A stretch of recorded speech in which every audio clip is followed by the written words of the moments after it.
Welcome back to America Trends. I'm Barry Nussbaum, filling in for Dr. Gina. With me in the studio is Micha Danzig.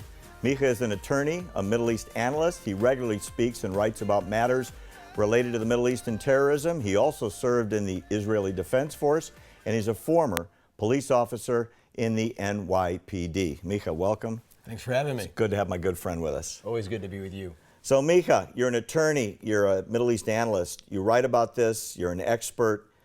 Let's talk about the horrific attacks in Paris. 130 dead.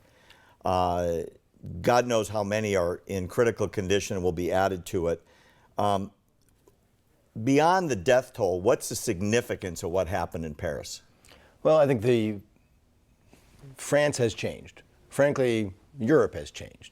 The impact that 9/11 had on America and on American security, on Americans' sense of safety in America that was, separated by two oceans, et cetera, that feeling that Americans had that went away on 9/11, that type of effect is now being felt in France. Despite the 7/7 bombings in London and the Madrid bombings in Spain, I think this one, because of its ISIS, because of the manner of the attack, because of the Mumbai-style attack that took place in Paris, I think this has had a significant impact on the way people feel in Europe, and particularly in France. So how's it going to change Paris, specifically French security? What are they going to do differently that's going to change the lifestyle of Parisians?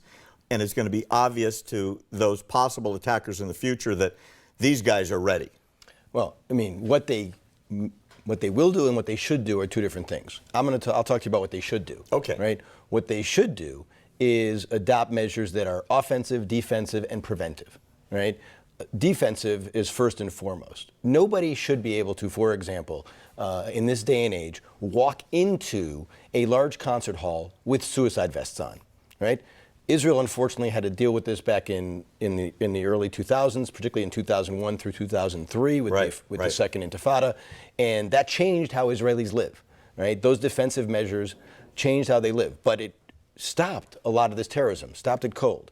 So what you're saying is, right now in Paris, anybody can walk in basically anywhere with a ticket and become a walking bomb. There's no security that I'm aware of for these types of soft targets where large people gather to vet and make sure that people aren't walking in there with a bomb the way that it exists right now in Israel. In Israel, you can't walk into any shopping mall, theater, even a movie theater, let alone a concert like the Bataclan, right? And, without being subject to search.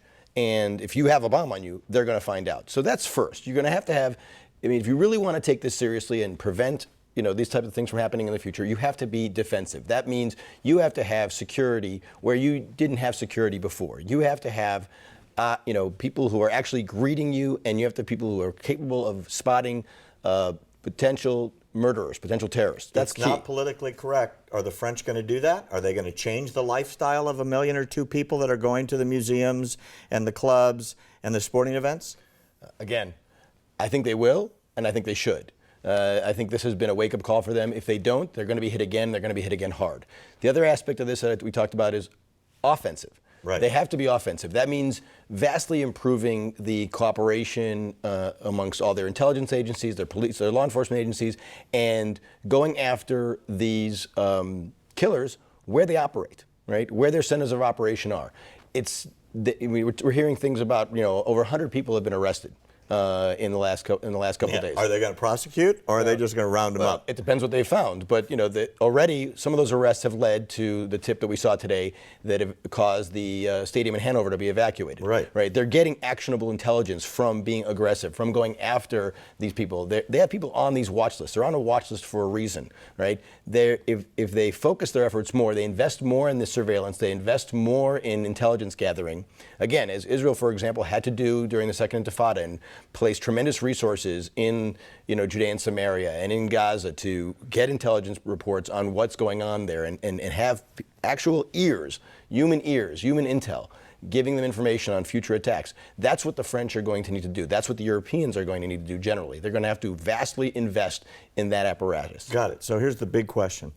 Why Paris? Why did they hit Paris for the second time with a big tragedy? Well, I just want to, before we tackle that question, one more thing on you said defense, offense, and preventive. Right. Preventive is going to be the biggest key, but that's a more long-term play. France can do this better than America can, because in France they don't have a First Amendment, right? So France can go after the vile teaching of hate that goes on in so many of these, Islamic ghettos that they have in France and all over, in Belgium as well. We see what's going on in Belgium right now. They need to more aggressively go after these madrasas, these preachers, these imams that are teaching and preaching hate. And they can actually do that. And then they can also invest in counteracting those, the Islamist radical teachings with a more Sufi as opposed to Salafi teaching that is peaceful. There is a peaceful Islam out there, and that's what we need to be focusing people on and to have them embrace. The Safi way of Islam, or the Sufi, way of Islam, is one that everybody can live with, and there's no war. The Salafi one is the exact opposite. That's the radicalized. That's the radicalized. So why Paris? Well, I think we have to keep in context everything that's been happening with ISIS, because it wasn't just Paris, right? We see ISIS attacking within the last 2 weeks, they've attacked a Russian airliner. They downed it. We see that a day before the Paris attack, they went after and blew up an Hezbollah stronghold and killed almost 50 people, right? And then we see the Paris attack. So ISIS is sending a message, right? And it's sending a message that it's flexing its muscles. It's showing the people that it views as directly challenging its territorial gains and the caliphate it's trying to establish in the Middle East aggressively. Are you saying that they consider France part of the future caliphate? Well, I think they consider the whole world part of the future caliphate. But they certainly want to send a message to those that are participating in fighting the caliphate. And France was a particularly good target for them. And we can't forget, France is home to the largest Jewish population in Europe. And we can't forget that a lot of these targets had a Jewish connection to them. Got it. So we've got a minute left, or a little less. Tell me, where in Europe are they going to hit next? What's the next target, or are they going to stay with France? I think it's about opportunity for them. I think they're definitely going to hit other places in Europe. Apparently, there was good intel that they were trying to hit Germany today. I mean, the targets for them are wide open right now. You have to remember, there's thousands and thousands of ISIS fighters that fought in Iraq and Syria that are now back on the European continent, and probably more to come. Boy, I hope you're wrong. Micha Danzig, my good friend and a security expert that we're very grateful to have. Thanks a lot for coming in. We really appreciate your input. And I hope you're wrong, but I get the feeling that you're probably going to be right, Micha.